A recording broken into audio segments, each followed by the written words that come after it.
大家好，欢迎来到我的频道 Zoo DIY。今天这个小视频给大家展示一下我是怎么样做家居使用的木头的工作台的，也就是 working bench。这个 working bench 呢，其实也并不是说家里面必须要用到，只不过如果你很喜欢 DIY， 喜欢在家里面做一些 project 的话呢，有这个 working bench， 那么工作起来就会非常的方便。好，下面呢我就先展示一下我所用的材料。这些材料呢都是在 local 的 Home Depot 买的。其实working bench 呢不需要用非常精细的木料，这些木料呢实际上是北美这边盖房子用的，叫 framing 的木料。这种木料非常的便宜。那么这一堆呢不到80块加元。然后呢，我们尺寸呢我主要用的是2×4，然后还有2×10。这个2×10呢是作为桌面使用的，2×4是作为frame 来使用。好，下面第一步呢，我就是根据这个我设计的这个尺寸，把这些木料呢裁成我需要用的长度。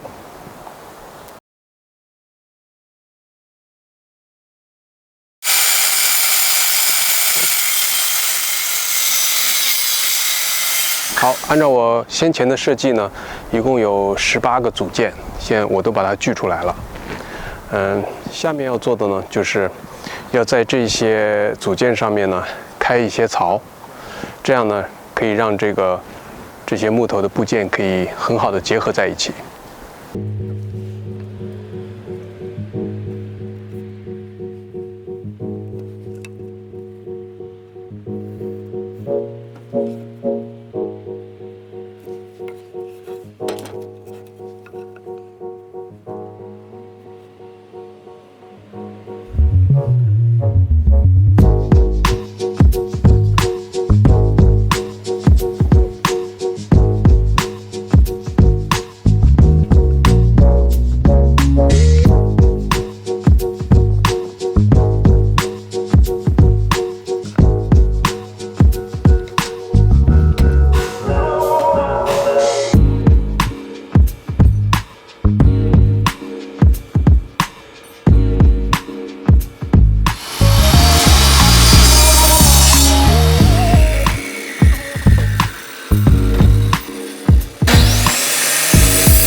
这个工作台呢，一个人只要不到2分钟的时间就可以迅速的把它安装起来，然后就可以使用了。这个呢，储存起来就会非常的方便，尤其是如果你居住在都市区，你没有专门的 workshop 的话，冬天的时候可以把它放在车库里面或者放在花园房里面，这样呢它就不会在外面去接雪。如果是不可拆卸的话呢，这么一个大东西呢挺占地方的，不好储存，所以这个呢是我这样一个工作主要的一个考量。另外呢，夏天的时候如果放在后院呢，也可以作为一个户外的一个家具。如果你家里办 party 或者有烧烤的话 ，barbecue 的话，这个放在外面也是挺实用的，可以说是一物多用吧。好，这一期的小视频就给大家做到这里，希望对您有所帮助和启发。如果您第一次访问我的频道或者还没有订阅，请点击下面的红色的订阅按钮，并打开小铃铛，这是对我最大的鼓励和支持。谢谢收看，我们下次再见。